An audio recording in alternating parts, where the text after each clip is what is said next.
Welcome, ladies and gentlemen, to your indie snapshot for today. Today I'm bringing you something really special. It is Hotline Miami. Now, Hotline Miami has been talked about for the past couple days, so much so that I decided to grab it and see what all the hype was about, and I couldn't be more impressed. To be honest with you, I didn't expect the kind of game that I got. I expected a top-down kind of like brutal action game, and that's what it is, but more so, it's something so much more.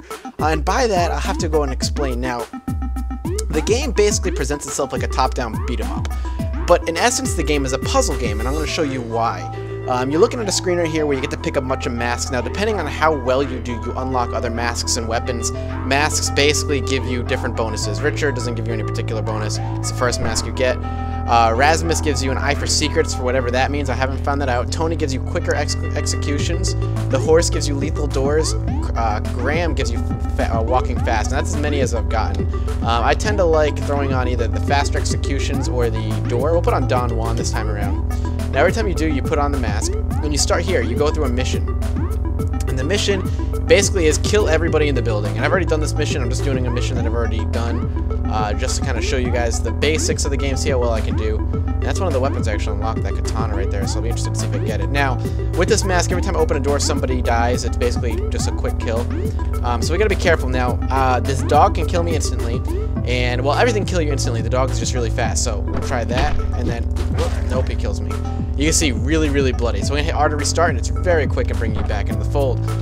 Now, the goal of the game, like I said, is every level you are supposed to kill everybody. Kill everybody on the floor you're on or whatever. And then you just beat them up. So punching will knock them down. They hit spacebar over their body, and you can kill them.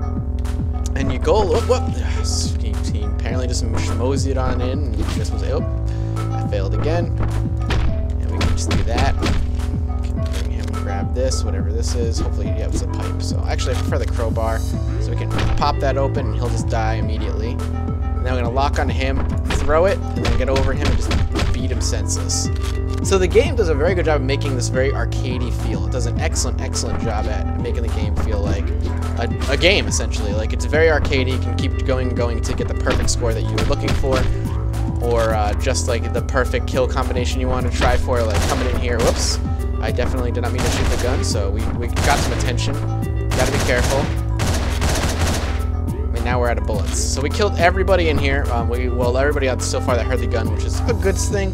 But because I used the gun, every time you kill somebody, you get points. And since I used a gun, it didn't necessarily give me the best points I could have gotten as opposed to using like coming in here, throwing the bat at the guy and beating him down. So we're gonna try this again. I just grabbed him and slit his throat. Very gory. This is basically the way the graphic style is presented is basically what your parents thought. One of my viewers said, and I agree with him. It's basically what your parents thought you were playing in the late 80s when you're playing your Nintendo system. I love it. We're gonna have this dog come in. We're gonna cut him. Alright. I have not have a game give me as much of an adrenaline rush as this game has in a very long time. So we're gonna lock onto him. When this guy walks by, we can actually do that. And since the door hit them both, they both just died very instantaneously, which I like. We're gonna come in here. We're gonna throw that. We have a pool cue, it looks like. We're gonna beat him down with that. We're gonna switch up the weapon to something a little bit shorter range. Whoa, that guy did not die like I had hoped he had, so we'll hit him with the crowbar and then beat him in. Now the game, as I was saying, it's very hard to commentate, I've realized, this game and actually talk at the same time. When I throw the knife, a knife is an instant kill after you throw it. The one thing I like about this game is that it comes off as this like top-down, very brainless, like, well, not brainless, but this very brutal action game. What it is really, at its core, is a puzzle. You are constantly trying to figure out how to beat each level without dying to the best capabilities while getting the highest score that you can. So we're gonna throw that at him. Whoa! There are more in there. It also teaches you patience. You can look ahead, and you have to do that for this game to really work in your favor. I beat this level already, and now I'm getting a hard time. I gotta remember certain areas. So we're gonna come in here and throw this crowbar at him. So I was already immediately, ooh, we got the katana. So, oh, wow. So I was already surprised at how difficult and how in-depth this game ended up being. But what surprised me more is the way it's presented. And after I beat this level, I'll show you what I mean. Or if it'll let me. I'm curious if it'll let me go through the story again. Or the story modes. Now this game... Whoa. Okay, we can just cut up a bunch of dudes. Wah, wah, wah. Whoop. So we'll come in here and just slice his throat. We'll come in here and throw the dagger. And gotta be careful with the dog. The dog in many ways is more lethal than the guy. But we were able to beat the dog down. Get out of here. After this try, I'm gonna explain a little bit more, I think. Oh, forgot about that guy. Okay, so now the reason I said it's so much more is because the way it's presented, it takes place in the late 80s. That's where the storyline takes place. You're essentially a hitman who gets phone calls to go and kill these guys with no real reason. The reason's kind of in an encrypted message. You're not supposed to get it. You throw on these horse masks, and in a way, it kind of stops the player from identifying with the criminal, with this guy, or maybe even helps him identify with him. You kind of become the faceless killer that the game wants you to become. And you don't even, they actually even dehumanize the NPCs by doing that a little bit. Because it's a top-down view, you don't get to see them. All they are like a head and shoulders to you. That's all they will be until you kill them, and then they kind of go on their back and become very human in that respect. But almost on, like, it's on, I would say it's on purpose, is that the game, kill him, the game, oh, you just, stupid dog, come on, there we go, let's get in here, like, kind of explores this character's psychoses between missions, where in the very beginning he actually walks into the room, and it happens again in another cutscene. He walks into the room with these people wearing the animal masks that he has, and they're asking him questions like, "Don't you remember me? Don't you remember what you did? Do you remember the first night we met?" And when that's the opening cutscene, and when the chicken says, "Do you remember the first night we met?" it flashes back to him going in, and the only mask you have is a chicken mask, and you're going on one of your kills. You're going on one of your hits, and that's your job. And it's almost like he's talking to himself. And it's this very interesting, mysterious story of who are you, why are you doing what you're doing, and it even has this scene where after he kills somebody, he actually kills a homeless guy, I think, at one point. Yeah, that's what it is. He kills a homeless guy, and after he kills a homeless guy, because I think the guy saw him or whatever, he kind of gets on his hands and knees and pukes, almost like he doesn't want to be doing what he's doing, but he does it for some reason, and it's very, very interesting, and I really, really, really like it. And it's, every time I put the game down, I constantly keep thinking about coming back and playing more and just wanting to play more. I mean, this game is $10 and well worth $10 spent, in my opinion. Almost, oh wow, this game just has blown me away. It's done by 2 guys as well, and I'm loving the hell out of it. I'm gonna cut him. Now, the game also, as you kind of go through the level and you die, you learn more about the level, and I'm sucking because I'm talking. I'm actually pretty decent at this game, I've come to realize, at least so far. Now, as you play and as you die, death is very much part of this game, like a lot of these indie-ish like titles lately. You learn more about the level, you learn more about the enemies' patrol paths, you learn more about the enemies you're killing and whatnot, and you just learn more about the map layout. So you're like, okay, so you kind of learn the best tactics and whatnot to go about while you're going about the level. The cool part is that the game will still do some minor amount of randomization, and by that I mean it will do some things like maybe the first enemy in the room you were in isn't carrying the same gun that he was. Maybe he has a totally different weapon now. Maybe maybe the guy has a slightly different patrol path where you weren't expecting before, and now he's gonna kill you. And I like that. Now, whether it's done on purpose or not is still up for debate, in my opinion, but I like it a lot. I think it's awesome. It still allows for some excellent, like, quick thinking on your feet thing. It does not let you get complacent and say, well, I know how this guy works now, so I don't really have to worry about it. So, whoa, whoa, whoa, whoa. We gotta be careful here. Okay, we killed him. We have 1 shot left. We can actually... I think we killed all the guys with guns, so we could probably just finish off this guy right here, and then once he comes out, whoop, we missed. Ah, we missed! And that will punish you for missing. The game does a very good job of punishing you for missing. We're gonna do that. And this guy's just crawling away at this point. I love it. And we just snap his neck. The game is unapologetically brutal. It has this really awesome, like, 80s vibe to it, where the graphics are very bright, very pink, very fluorescent, and everyone that you see scan lines in the background, like it's like playing from a VHS tape almost, and it's just awesome. And the sound design is actually quite damn good. The hits feel really powerful, you know, the kills feel great, the blood splatter sounds phenomenal. The blood itself, like, it's obviously they've gone for a very deliberate, you know, old school retro style, but I wouldn't say they went retro for the sake of going retro. They did it on purpose, obviously. So, let's see. Here we go. I don't want a crowbar. It just, everything in this game is working so damn well, and very little of it I have to complain about. What do I have to complain about? God, it's very, honestly, I absolutely adore the game so far. Do I wish maybe they elaborated on the story a little bit more? I think I do. I mean, it's obviously mysterious for a reason. They're doing it on purpose. There's definitely, I'm loving the story so far, but there are certain things that I don't know if they'll ever answer, and they might be doing it, you know, for a reason, one reason or another, but such things like, this is a girl you rescue, and now she's in the apartment that you live in, that you visit between missions. The apartment, not very much interaction. Now, whether that's on purpose or not is, you know, again, up for debate. I did read a review where they said the reason they do that is almost to, they believe it's to give you the sense of, like, disconnect. Now, whether that's true or not, I don't know. I like the idea behind it, but you never know. Maybe they just they want to, you know, they're doing it for other reasons. Maybe it's story reasons. Maybe there's no reason outside of the fact that they just didn't feel like doing anything with the apartment. They felt it was an unnecessary part of the game, that the game wasn't meant for that. Either way, I do wish there was a bit more interaction in the apartment. I wish there was more to it, whether it just be a couple clicking on things and just kind of getting this inner monologue from my character saying, you know, oh, you know, you're just learning about his human life. Now, granted, I understand they're trying to get you connected with this, like, cold-faced killer and whatnot, but there's still some things I would like to learn. I'm a big story guy, so for me, I would love to learn more. The game also, the camera work can get really, really janky. And janky, I mean, it's just, I think, part of the style, but, well, it's a freaking dog. Carrying metal pipe. We're going to come in here, we're going to throw, and we're going to beat him up. Now, you can take characters as human shields. I've done it like once or twice, and I don't know how I did it. Now we're going to come in here, and then we're going to beat this guy down, and then we're going to come beat this dog down. Alright, so far so good.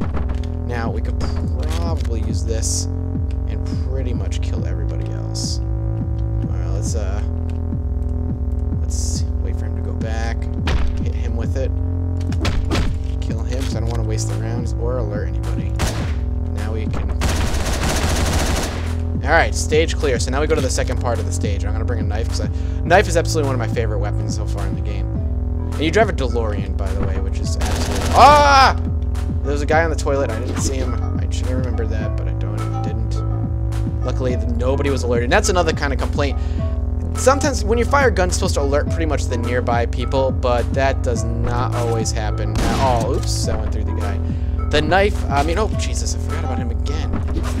Now, the gunshots are random. Not everybody always hears them, and it's kind of this weird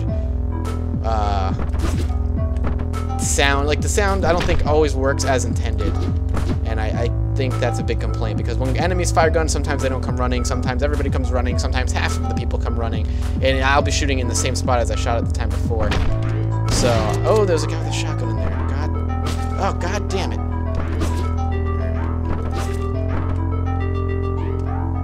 Do I want to throw it at this guy? Yes, I do. I killed him, but he killed me. I tried to spacebar him. I'm gonna try and... There we go. That's what I wanted to do. As he believes. Now, some great sense for a very retro-style graphic feel. Some great sense, attention to detail and how they've done things here. And I love some of the animations in the game. Absolutely adore them. God damn it, I missed. Slice, slice. I'll wait around the corner for this sucker. Slice. Okay, so I'm gonna definitely come in here and do this. Ah, that would have been so cool. Slice, slice, corner. So you just start to learn things that you know, oh crap, I made a mistake last time, let me do it this way instead. Go faster, there we go, it worked. And this guy doesn't really kind of notice the dead body, which I disagree with. He should have known the guy's dying in front of him. Again, AI gripes. Minor ones, of course, but still. That was a good one. And this guy's just kind of like, derp, where'd he go? There we go. Cut the guy in half with the katana. That's awesome. Oh. Alright, so... Goodness, we got that guy in there. Which, is it those two? And that's it? Alright, I think we're gonna be okay. So, the question is, how do we handle them?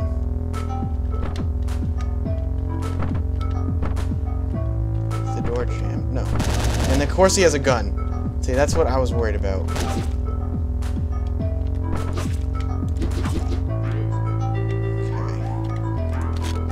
We'll do this.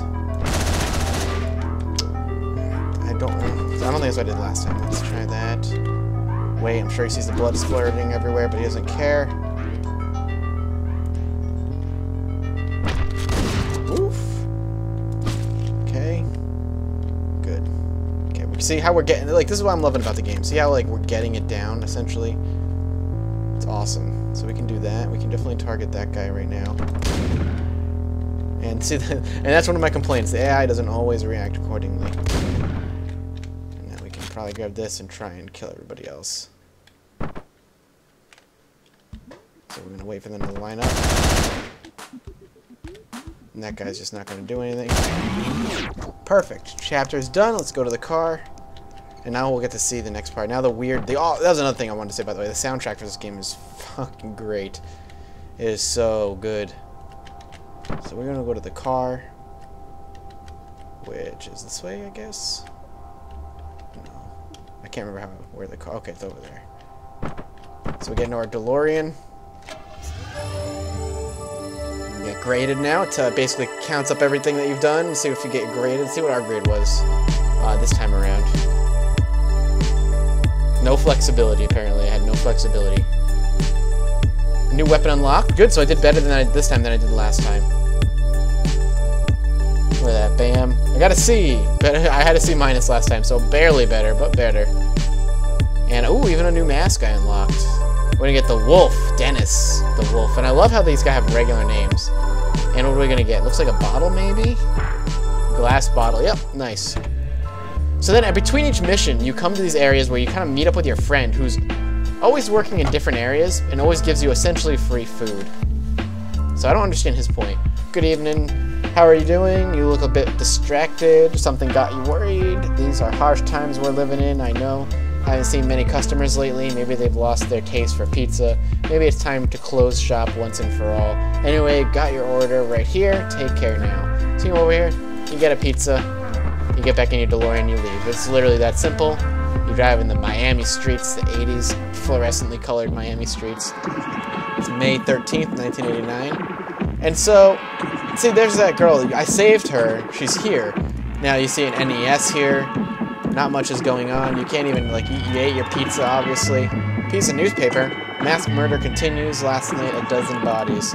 Again, connections to the local Russian mafia. Police denies rumors of vigilante movement. And she's in there. You can never, ever, ever see her. And then here's the next mission. So it gives you the next mission by, just by voicemail. And let's see what this guy says. Nothing. It doesn't say anything. And I love that to deliver everything through text too. I absolutely adore that. So, hi, it's Don from Hotel Blue. We need you tonight. Our receptionist went home due to stomach problems, and we have some VIPs who will be staying with us today. Make sure you give them a great stay. That will be your top priority this evening. Now get going, click. So obviously all weird the way it talks and like gives you your mission, very, very vague. So you're just going to head out to your DeLorean, heading downstairs or upstairs, presumably down, go out the door, and you're off to go kill somebody. So we got clean hit. Recklessness is rewarded. Let's see what this new mask does. Start with a knife. I love that. That's awesome. So now you're in this hotel room, and it looks like there's a lot of dudes here. And, whoa, a bunch of guns, a guy. Let's see until we'll play until we die here, and then we'll end it. You can slit his throat. Grab this. So, actually, let's take a look here. There's a bunch of guys. There's no way I can make a melee really fight work in there, I don't think. So we'll try and... Whoa! And that's that. So that's this game, guys. It is great. It is $10 on Steam right now. You can even get it on Good Old Games, I think. This game is absolutely, like, I love it. It's so good. So good. I can't praise enough. The music is great. The graphics are just, they fit the theme properly, just like so well. And I can't praise it enough. It's just so damn good.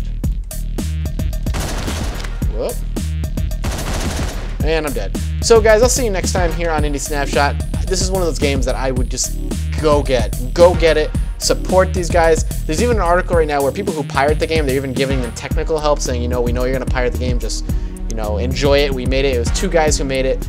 If you are one of those people who've pirated that game, I suggest giving them the $10 eventually when you can afford it, because wow, this game is great. And thank you again so much for watching. This is Matt signing off, and I'll see you next time on my channel.